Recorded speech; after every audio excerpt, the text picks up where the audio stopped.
Good morning and welcome to the first Met Report of the new semester. I'm Anissa Mohdreza. And I'm Noah Block. Thank you for joining us. Get your cameras ready, put on your dancing shoes, or pick up those pencils and let those creative juices flow. The MSU Denver Metrosphere is back for this semester's newest magazine issue, and we have all the details on how you can be a part of it. The MSU Denver Metrosphere is back, and they just announced the theme for this semester's volume, Born from Nature. The Metrosphere wants you to explore nature's bond with the self. If you're looking to be a part of this upcoming issue, the Metrosphere will be taking submissions of your writings, art, music, films, or other creative works. You can submit by clicking the link in the @Metrosphere Instagram page or scanning the QR code shown on screen. The deadline is November 12th. Make sure you don't miss out. Auraria is one of Colorado's most fascinating neighborhoods with a deep, rich history that extends beyond the city of Denver itself. To better understand what Auraria once was, the Department of Anthropology here at MSU has been excavating areas around campus, finding artifacts of a once thriving community. Alex Petrich has more on the story. Before Auraria became the tri-college campus we know it today, it was home to thousands of working-class immigrants, filled with mills, warehouses, and factories. When the project to build a college in the neighborhood was approved in the 1960s, the residents were forced out, and an era of Denver's history was lost. Metro's Department of Sociology and Anthropology, in cooperation with CU Denver and CCD, have completed several archaeological digs across campus over the years, and right now, they are digging around 9th Street Park, one of the oldest and most intact areas of the old neighborhood.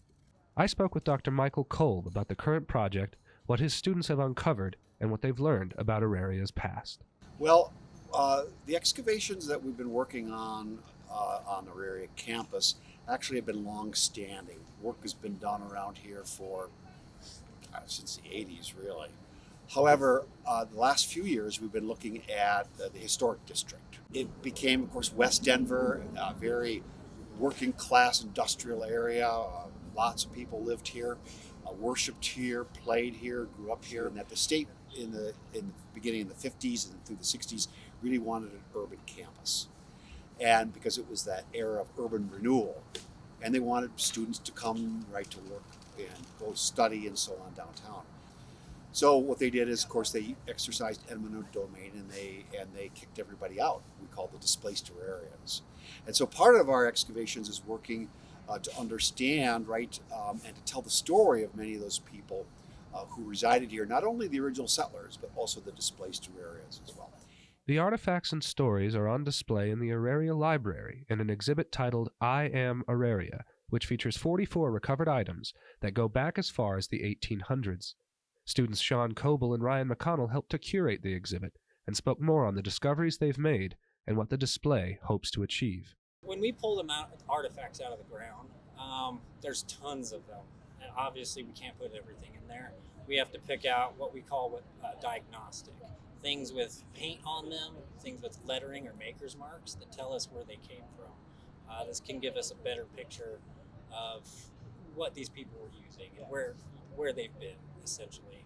I've also learned about these families' history and their past, and how they lived, how they ate.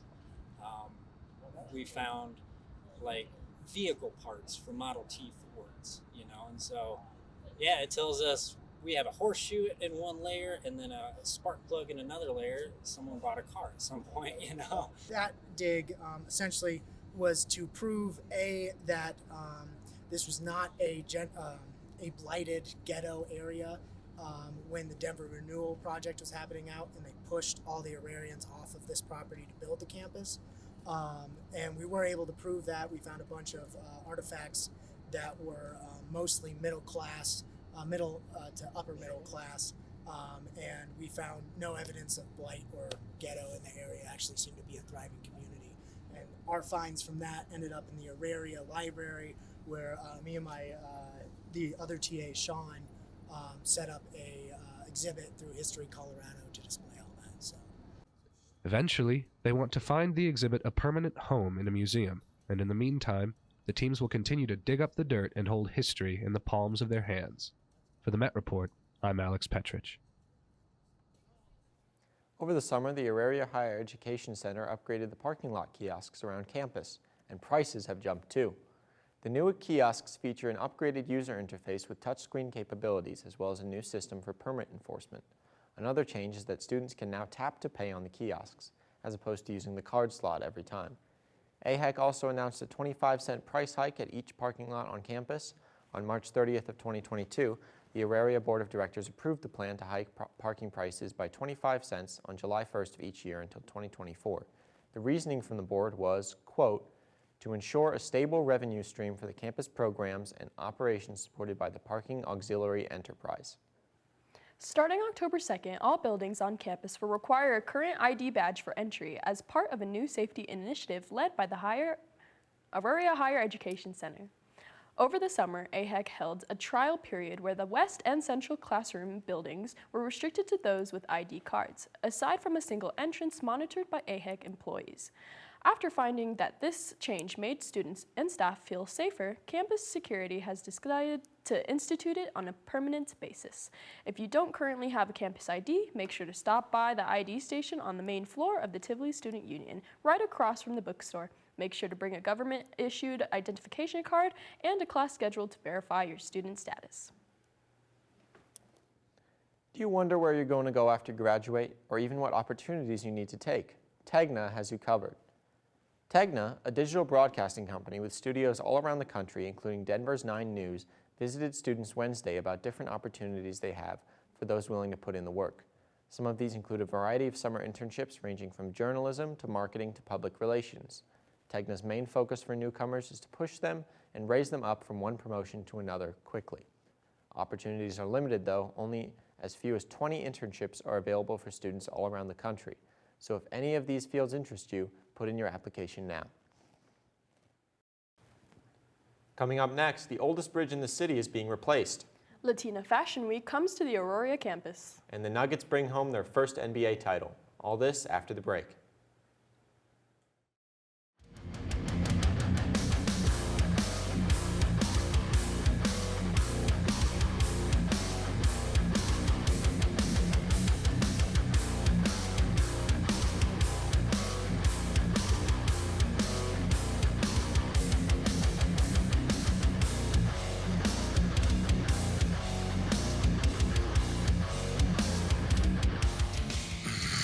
Biker Jim's brother.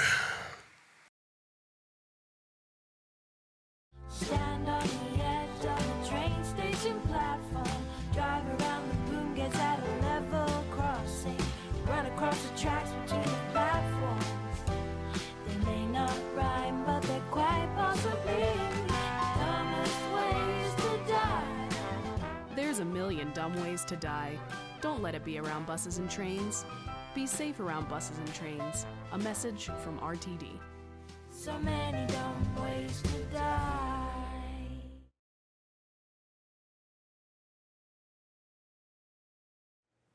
Welcome back from the break. A strung-out sugar mill in Longmont has a plan to turn it into a performing arts center, and the whole deal costs $80 million. Elliot Moore, music director and conductor of the Longmont Symphony Orchestra, launched a campaign to turn the abandoned building into a 64,000 square foot sugar shed performing arts center. Moore even has a ballot measure for November drawn up with an interesting limitation to it. Moore tells Longmont residents that if the measure is approved, the city will receive a $45 million bond for the project. If the Longmont Alliance for Arts and Entertainment can raise $35 million within 5 years. Officials say that the plan to build the sugar shed is just the first step in turning the 40-acre sugar mill in East Longmont into homes, condos, and neighborhoods, while also attempting to preserve its historic structures, according to land developer Charlie Woolley. Servicios de la Raza is a support group for those in the Spanish-speaking community who do not receive medical attention from other agencies. Our reporter, Fabrizio Escalona, attended one of their events the other night to give us more details.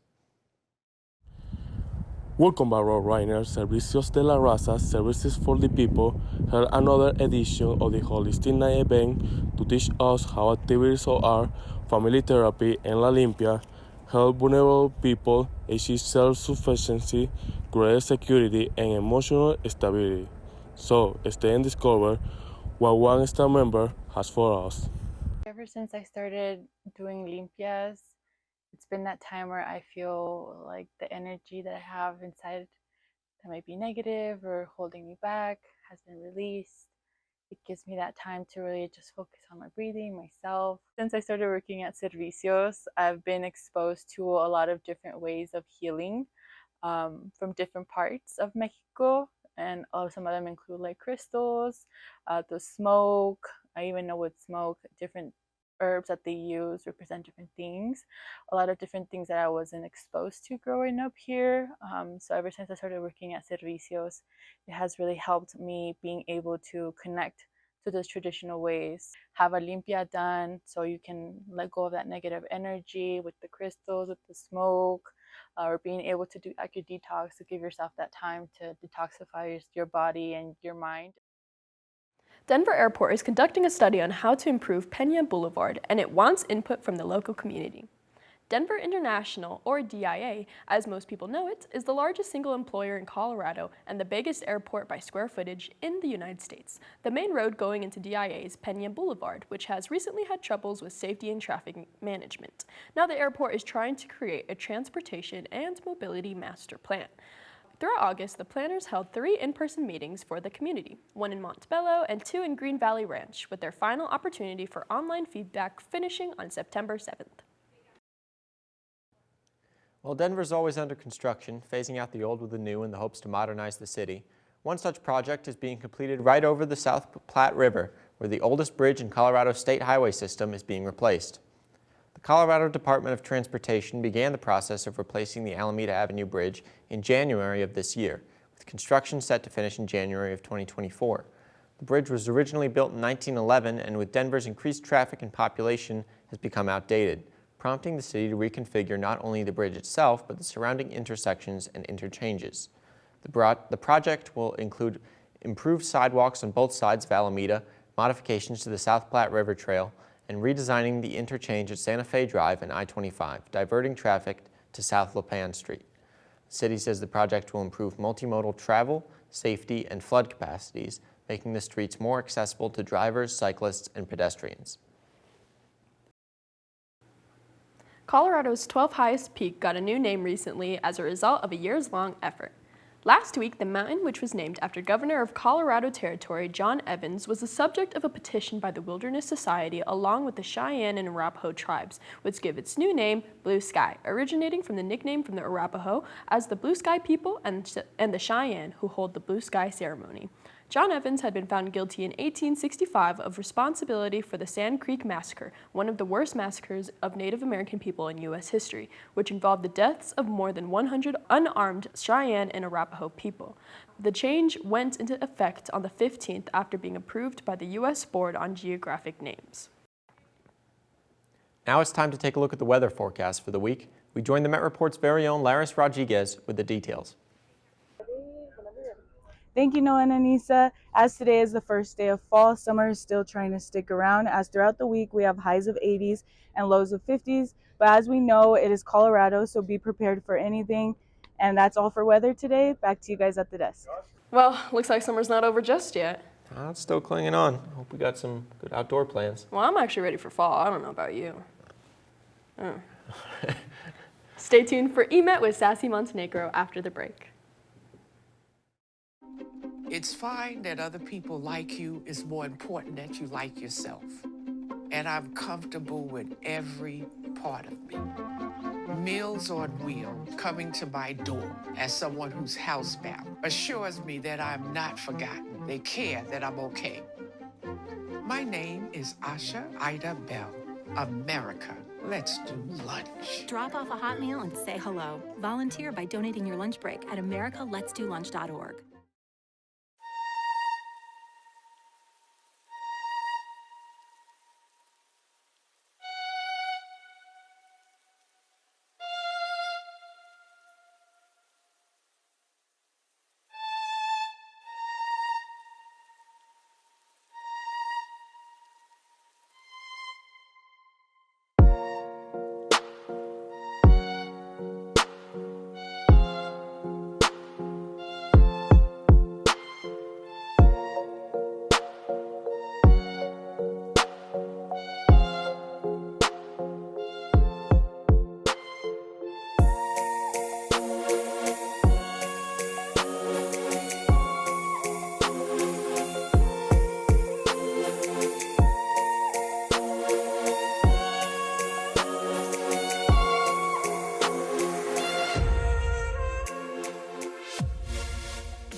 What's up, everyone, and welcome back. I'm Sassy Montenegro, and I'm here to bring you all the tea that is going on in the world of entertainment. So let's get started.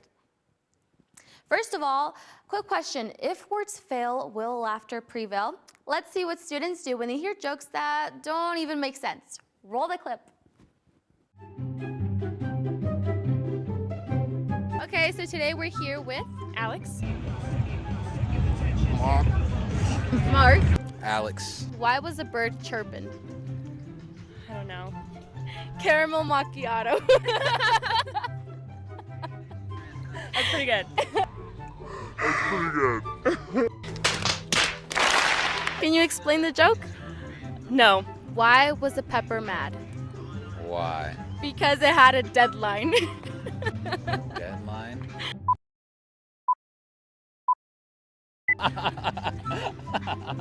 It took a second. Yeah? So you get it? Yeah. Can you explain the joke? So, Caramel macchiato. I don't get it. I'm sorry. I'm sorry.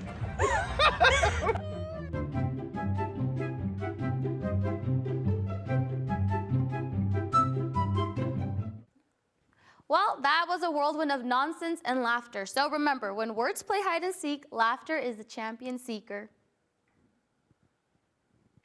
This past Wednesday, Dana Paola performed at the Paramount Theater. Dana Paola is a musician who started off as a child actor and grew to fame. Her concert closely resembles a rave. There were 3 outfit changes, lots of complex choreography, and flashing lights. In the concert, some of her most well-known songs were played, such as Oye Pablo, Mala Fama, Un Trago, Éxtasis, Amor Ordinario, and much more. The concert was short, coming in at only 1 hour. Before singing each song, she would talk to the audience and reflect on how they originated in her life experience. How beautiful.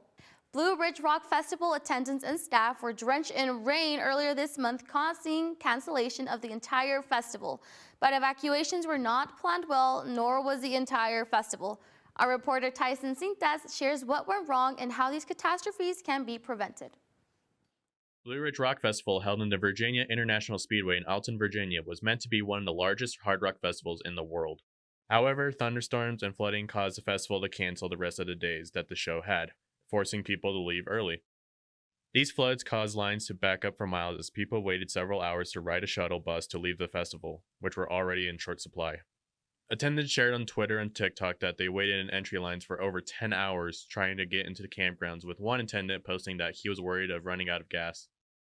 This is the opposite of what the festival said in their now deleted Facebook post, saying, quote, "Traffic is barely a thing and people are parking with ease." One attendant on Facebook shared their experience on entering the festival. He shared how he was able to get in smoothly. However, there were already signs of no security in sight. Nobody checked his bags or patted him down. He was able to enter without any safety measure. In wake of these transportation issues, there were also posts on Twitter of poor management issues. According to an anonymous DM shared by Justin on Twitter, a lot of stagehands were, quote, "striking due to the treatment we've been dealing with for the last week and a half." An anonymous reply on Facebook stated that the true reason the show was canceled isn't the weather. The pit crew for the stages left. They are protesting not being fed or bathed. In fact, one of Blue Ridge's headlining bands, Slipknot, ordered catering for the staff instead of festival promoters. People await the lead promoter of the festival, Jonathan Sly's comments on the situation. However, no full statement has been said since September 12th on the Blue Ridge Rock Festival Facebook page, which states, "There is an overabundance of misinformation circulating that we will fully address in due time." In the same statement, they said, "We are currently working in extensive discussions with our ticketing company and partners.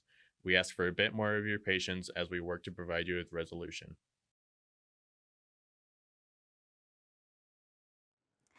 The Durango Fest is coming to Denver, yes! It's a big Hispanic dance event that focuses on the typical Duranguense music genre. Duranguense Fest will take place today, Friday, September 22nd in the National Western Complex and doors will open at 8 p.m. with famous artists such as Los Alacranes Musical, Diana Reyes, Patrulla 81, Montes, and many more. It is expected to be a packed event, so make sure you put on those dancing boots and join in on the fun. This past weekend, we explore the world of fashion and style as we take you through the dazzling event that was Latina Fashion Week Colorado. Our reporter Cecilia Perez-Najera has the rundown on the events. Latin Fashion Week Colorado turned Aurora campus into the ultimate hub for fashion, with designers, models, and fashion lovers from all over the world coming together to showcase amazing Latin fashion. The event was dazzling, with music, food, and an outdoor runway in the middle of Aurora campus against the backdrop of the Denver skyline. The show included over 20 designers, both Colorado-based and from all over Latin America. Fashion enthusiasts couldn't contain the excitement watching the models strut down the runway. We talked to fashion enthusiasts to hear more about their experience at this year's show. Un show hermoso. Una de mis diseñadoras favoritas es de Guatemala. Creo que ese fue de mis favoritos. Me encanta también el clima está buenísimo, la gente, cada persona que me cruza tiene algo para compartir. Creo que está hermoso aquí. Latin Fashion Week Colorado was a spectacular celebration of diversity, culture, and fashion, and we can't wait to see how they top it next year. For the Met Report, I'm Cecilia Perez-Najera.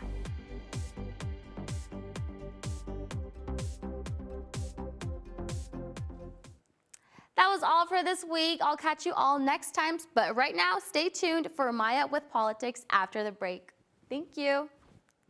At Metropolitan State University of Denver, our mission is to provide high-quality, accessible education that prepares our students for successful careers, postgraduate education, and lifelong learning in a global and technological society. Our values of diversity, access, and community help us provide opportunities for our students from all over the globe. In fact, we've just been named a diversity champion by Insight into Diversity magazine for 2016. Because at MSU Denver, we believe in transforming lives.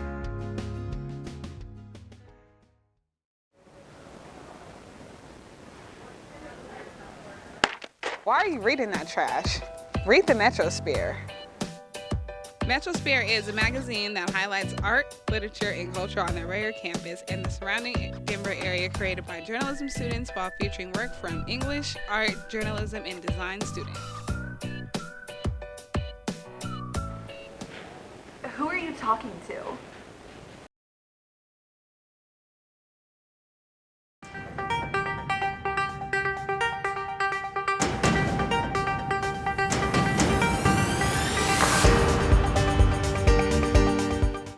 Hi everyone, it's been a busy summer here in Denver and in the nation at large. It's time to give you the rundown for everything politics related.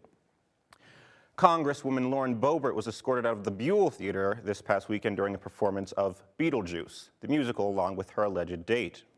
Representative Boebert, accompanied by Quinn Gallagher, co-owner of Hooch Craft Cocktail Bar in Aspen, were said to have been disruptive, with reports of her talking loudly, vaping, and using cameras during the performance, from the Director of Marketing and Communications for Denver Arts and Venues. Boebert's campaign manager, Drew Sexton, denied that she was vaping during the performance. However, video surveillance footage shows her vaping, dancing, recording, and even being scolded by a staff member during intermission, but continuing her behavior. Congresswoman Boebert released a statement this past Friday apologizing for her actions during the show, saying, "While none of my actions or words as a private citizen that night were intended to be malicious or meant to cause harm, the reality is they did, and I regret that." Now, Ukrainian President Vladimir Zelensky visited President Biden in Washington yesterday, reaffirming our alliance with the Eastern European nation that is still at war with Russia.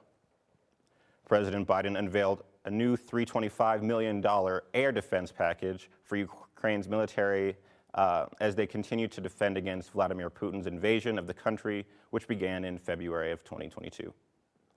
The meeting of Biden and Zelensky comes after an extensive Russian aerial bombardment that attacked energy facilities in Ukraine, injuring 18 people and killing 2. Zelensky spoke to a crowd at the National Archives to cap off the meeting, in which he expressed his gratitude for American support throughout the conflict.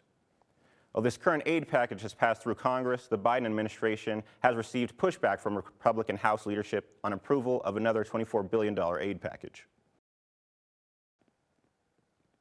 Now, police reform has been a hot topic across the country, and members and organizations of the Denver community have gathered for a press conference to demand justice after the death of Denver man Brandon Cole. I was on the scene to get the story.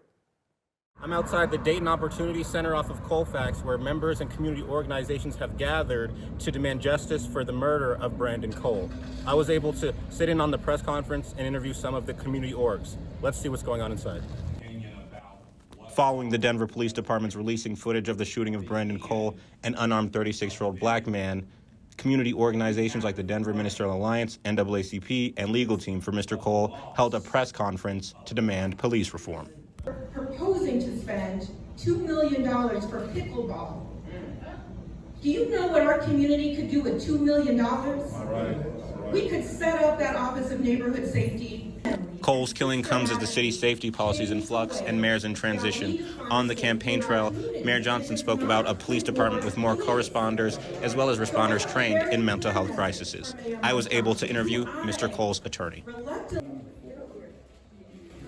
Further accountability in those reforms that these leaders have put into play. We've seen across the state, and specifically in the city of Denver and surrounding cities like this one, we've seen a lot of talk.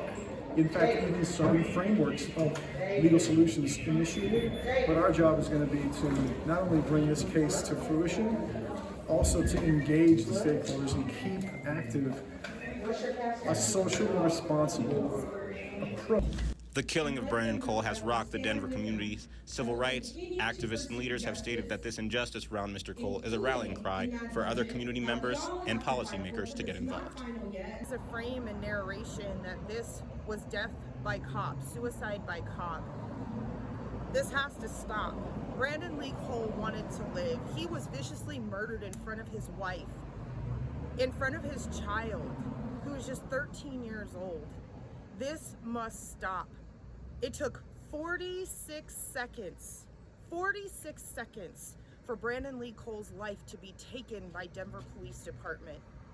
I've talked for more than 46 seconds, and in that time, we could have saved Brandon Lee Cole's life had they just de-escalated and gotten out of the way. But instead, automatically murder was the thing that was on their mind. Community, we must stand up. We keep watching this trajectory over and over again. It is time to become engaged again. We cannot be complacent, and we must engage with these systems that are murdering us. To donate to the Cole family, go to www.gofundme.com/Brandon Lee Cole. That we know works, that we know keeps our community safe. Not one dime. A former White House aide has come forward with disturbing allegations against Rudy Giuliani, former President Donald Trump's lawyer. Cassidy Hutchinson, a key witness in a congressional hearing on the January 6th Capitol attack, has accused Rudy Giuliani of groping her backstage at the Trump speech that day. In an excerpt from her new memoir, Hutchinson alleges that Giuliani put his hand under her skirt. Giuliani denied allegations and called them false and absurd. This is not the first time Giuliani has faced accusations. He's been sued for sexual assault, harassment, and wage theft, all of which he's denied.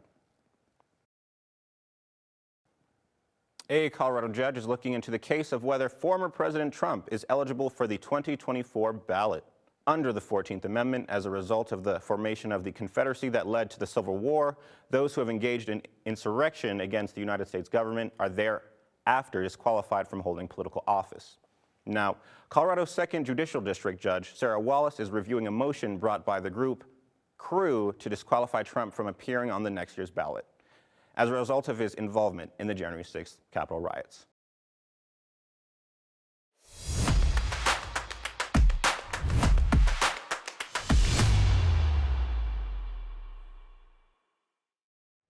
Happy Friday, folks. I'm Tyson Sintas, and I'm here with everything on and off the playing field these last few months. Let's get started. It has been crazy in Boulder ever since Deion Sanders decided to join as head coach of the CU Buffs football team. This past weekend, the CU Buffs took on the CSU Rams in a heated rivalry game. Fox Sports hosted a pregame show, also known as the Big Noon Kickoff, this past Saturday, which students began lining up at the gates at 5 a.m. to see special guests such as head coach Deion Sanders, Patriots former player Rob Gronkowski, and rapper Lil Wayne. The show started at 10 a.m. with numerous games hosted by Gronk, which students were able to participate in. One lucky student won a check which paid for their whole tuition. The show lasted roughly 2 hours, which then ended with a performance by Grammy Award-winning artist Lil Wayne. The MLS is in the final stage of its regular season. 2 nights ago, the Rapids hosted the Seattle Sounders in one of the last games of the championship. Our reporter Fabrizio Escalona has more.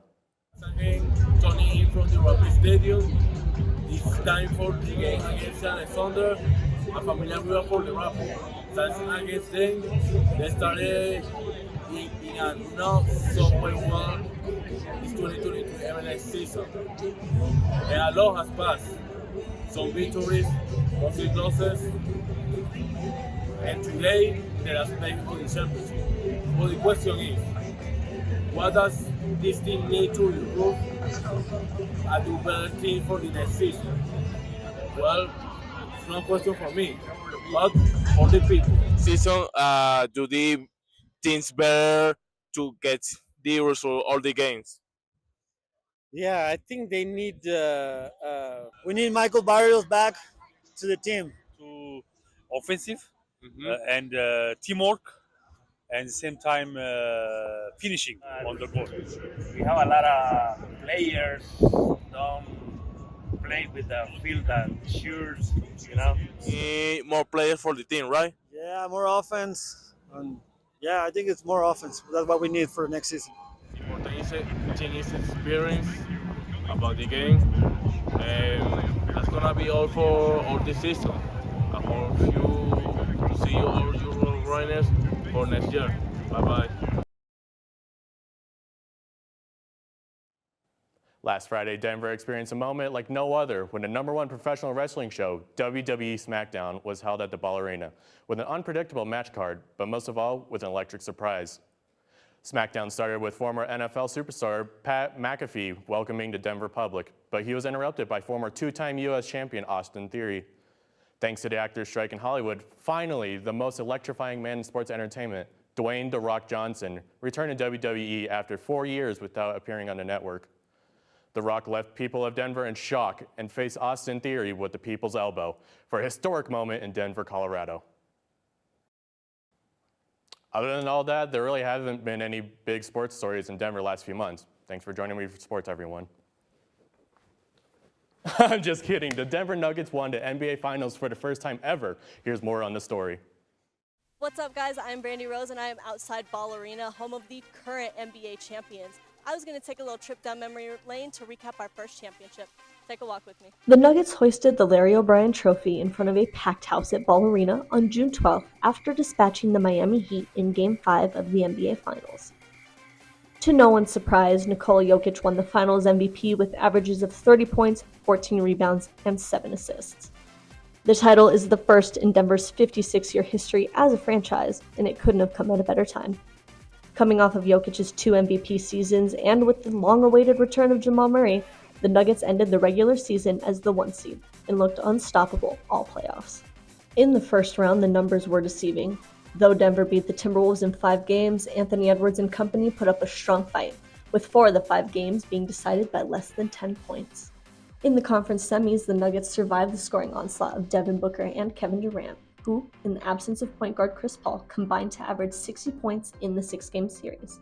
The Suns were able to tie the series at 2-2 after Game 4, despite a 53-point game from Nikola Jokic. But Denver handily won Games 5 and 6 to advance to the Western Conference Finals for the 5th time in franchise history. Awaiting them in the conference finals, a familiar foe: LeBron James, Anthony Davis, and the revamped Los Angeles Lakers. The Nuggets looked to get revenge against LA after their defeat in the 2020 conference finals, and revenge they got, sweeping the Lakers in stunning fashion, with every player operating at the top of their game. While it was a sweep, there was plenty of anxiety in that series, as Los Angeles never seemed to give up the fight. The series also granted us perhaps the greatest shot in Nuggets franchise history, with Jokic's moonball dagger over Anthony Davis in the closing minutes of Game 4. Let's see that again. It's so beautiful. Breathtaking. But one opponent remained, the Cinderella team from South Beach, Jimmy Butler's Miami Heat.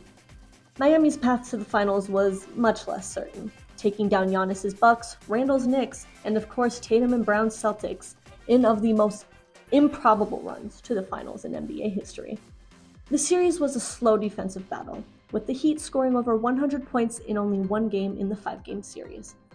In Game 2, the Nuggets lost at home for the first time in the playoffs, with Murray missing a last-second three that would have taken the game to overtime. But in Game 3, Nikola Jokic and Jamal Murray became the first duo to record triple-doubles in the same game in finals history, and never looked back.